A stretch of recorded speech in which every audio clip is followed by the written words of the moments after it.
Tulad nung last window, nagaling kayong finals ngayon, ikaw matagal yung pahinga mo. So, kumusta naman kondisyon mo ngayon? Actually, maayos naman yung kondisyon.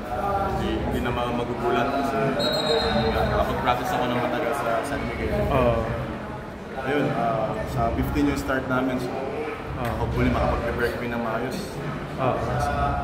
Ano naman, makakasabay kami kasi kung makakompleto talaga kung sila kaya EJ talagang maglalaro, makakasabay kami.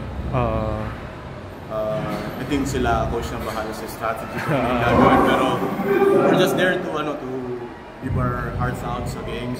And syempre, playing together, mas malaki yung chance namin manalo sa music.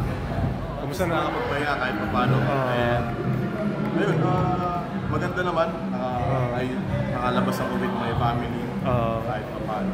Malit na oras, pero yeah, nandito tayo and I'll take the opportunity na makapaglaro sa Gilas talaga. So yeah, I'm grateful na I'm still there sa lineup.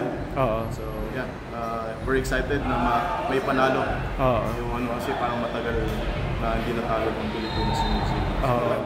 Ayun, mas gigil kami bumawi ngayon kasi we have the chance itong governors, pero nagkatapan.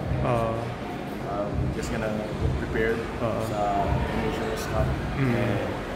Yun, maglaro kami together and ibuhos namin lahat every game para mas ma-chance yung panalo.